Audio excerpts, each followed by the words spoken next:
নমস্কার, আমার চ্যানেলে সবাইকে জানাই স্বাগতম। আবার একটা নতুন ভিডিও নিয়ে আমি চলে এসেছি। আজকে আপনাদেরকে দেখাবো কি করে খুব সহজে এরকম সুন্দর আংটি বানাতে পারেন। তাহলে চলুন দেখে নিন প্রস্তুতি পর্বটা।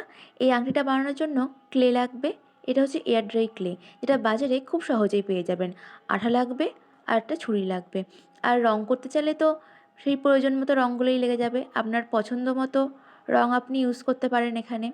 প্রথমেই ক্লের দুটো প্যাকেট থেকে প্রয়োজন মতো ক্লে নিয়ে দুটো পরিমাণ ক্লেকেই ভালো করে মিশিয়ে নিতে হবে। তারপর আপনার যে ডিজাইনটা পছন্দ সেই ডিজাইনে যতটা পরিমাণ ক্লে প্রয়োজন সেই মতো শেপ দিয়ে দিয়ে বানাতে হবে। এখানে যেহেতু আমি আংটি বানাচ্ছি, তো আংটির যে রিংটা সেই রিংটা ফার্স্টে বানিয়ে নেওয়া হচ্ছে। ধারগুলো সুন্দর শেপ দেওয়ার জন্য এইভাবে কেটে নেওয়া হচ্ছে। আর এরপরেই খুব সাবধানে আলতো হাতে ছুরি দিয়ে ক্লেটাকে তুলে আনতে হবে। একটু সাবধানে করতে হবে যাতে ক্লেটা এখানে নষ্ট হয়ে না যায়। আপনি যে আঙুলে আংটিটা পরতে চান সেই আঙুলের চারি সাইডে এটাকে পেঁচিয়ে একটা মাপ নিয়ে নেবেন আর এক্সট্রা অংশটা বাদ দিয়ে দেবেন। এই পর্যায়ে কাজটা একটু সাবধানে করার চেষ্টা করবেন। যতই হোক হাত বলে কথা, আর কাটতে তো হবে সেই ছুরি দিয়েই। আর এইভাবেই রিং শেপটা বানিয়ে নেবেন। এরপরেই দেখতে পাচ্ছেন এই আংটির নিচে একটা পাত আছে, এর উপর আমি ফুলগুলো বানাবো। তো দেখে নিন ফুলগুলো বানানো। এরকম ছোট ছোট অংশ নিয়ে সেটাকে রাউন্ড শেপ করে একটু আঙুলের প্রেশার দিলেই সামনের দিকটা একটা পাপড়ির মতো শেপ হয়ে আসবে। আর পিছন দিকটাতে একটু চাপ দিলে দেখুন এরকম ঠিক সরু সূচালো মতো হয়ে আসছে। এখানে না আমার ফোকাসটা ঠিক মতো আসেনি ক্যামেরায়। যখন আমার কাজ হয়ে গিয়েছে তারপর দেখলাম যে না ওখানে ফোকাসই আসেনি। যাই হোক, আমার তো পাপড়িটা রেডি হয়ে গিয়েছে এবং তারপরে দেখুন এই পরপর যে পাপড়িগুলো বসিয়েছি ঠিক সেইভাবেই এই পাপড়িটাও বসিয়ে দিলাম। আর এখানে এই ফুলটা রেডি প্রায়, কিন্তু মাঝখানে একটা রাউন্ড শেপ দিতে হবে আর সেটা এখন রেডি করা হচ্ছে। তারপরে রাউন্ড শেপটা ফুলের ঠিক মাঝখানে একটু আলতো করেই বসিয়ে দিতে হবে। আর এটা হয়ে যাওয়ার পরে একটু নরম হাতে চেষ্টা করবেন ফুলের পাপড়িগুলো একটু ঠিকঠাক একটু শেপ দেওয়ার। কোনোটা একটু বেঁকে থাকে, কোনোটা একটু নিচু হয়ে থাকে, সেগুলো ঠিক করার চেষ্টা করবেন। আর এই যে এইভাবে ফুলটা প্রায় রেডি আমার। এবার এই ফুলটাকে শুকানোর সময় আম ৪ থেকে ৬ ঘন্টা কি বড়জোর আপনি ২৪ ঘন্টায় রেখে দিতে পারেন। এরপর রঙের পালা।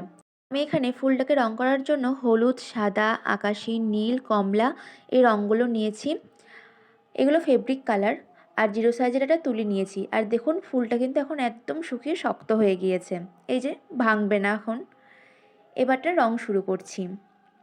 প্রথমেই পাপড়িগুলোতে সাদা রং দিয়ে দেবো। শুধু পাপড়িগুলোতেই না, যেখানে হলুদ রং হবে সেখানেও কিন্তু আমাকে সাদা রংটা দিতে হবে। যেখানে নীল রং হবে সেখানে না দিলেও চলবে। চেষ্টা করবেন ওপরের পোর্শনের পুরোটাতেই সাদা রং দেওয়ার। আর আমি নীল রঙের কথা বললাম সেটা আংটির যে রিং পোর্শন সেখানে হবে নীল রং, সেটা নিচে থাকছে তাই ওখানে সাদা রং না দিলেও চলবে। তো এই যে এইভাবে একের পর এক পাপড়ি রং করে নিচ্ছি। আর এই সাদা রং বা হলুদ রং বা নীল রং যেই রংটাই দিন না কেন, সব রঙগুলোই কিন্তু একবারেতে কখনোই ফিনিশিং আসবে না আর অতটা ভালোও লাগবে না। আপনাকে প্রয়োজন মতো ২ বার কি ৩ বার তো রং দিতেই হবে। তবে একটা গ্যাপ অনুসারে রঙগুলো দেবেন। ফার্স্টের বার রং দেওয়ার পরে যখন দেখবেন পুরোটা শুকিয়ে যাচ্ছে, কোনো রং হাতে উঠে আসছে না, তারপরে কিন্তু সেকেন্ড বার আবার রং দেবেন। এই যে প্রথমবার আমার রং দেওয়া হয়ে গেছে, এই দেখুন এটা কিন্তু শুকিয়েও গিয়েছে। এরপরে আমি হলুদ রঙটা দিচ্ছি। এইভাবে হলুদ রঙটাও আমাকে ২ বার দিতে হয়েছে এবং তারপরে মাঝখানটাতে কমলা রং হালকা করে দিয়েছি। আর সাদা রঙটা দেখুন বোঝাই যাচ্ছে কিন্তু ঠিকমতো ফিনিশিং আসেনি, কারণ ওটা তখন আমার একবার দেওয়া ছিল। এই যে এখন কমলা রং দেওয়া হচ্ছে। খুব আলতো আলতোভাবে দেবেন, কারণ ফুলের মাঝখানটায় একটু তো ডিপ রং হয়, সেক্ষেত্রে এটা একদম আলতোভাবে দিতে হবে। এটা বেশি পোর্শন জুড়ে দেওয়া হবে না। আর তারপরে নীল রঙটা দেওয়া হচ্ছে। সামনের দিকটা শুকিয়ে যাওয়ার পরেই আমি এখানে নীল রঙটা দিচ্ছি, না হলে রঙটা হাতে লেগে যেত। এইভাবে নীল রঙটা পুরোটাতেই দিয়ে দেবো। পেছনের দিকে আমি পুরো অংশটাতে নীলই দিয়েছি। আমার দেখে মনে হলো সাদা আর হলুদটার সাথে নীলটা একটু যেন বেশি মানানসই যাচ্ছে আর ভালোও লাগছে বেশ দেখতে। আমার একটু কিউট কিউট জিনিসটাই বেশি পছন্দ হয়।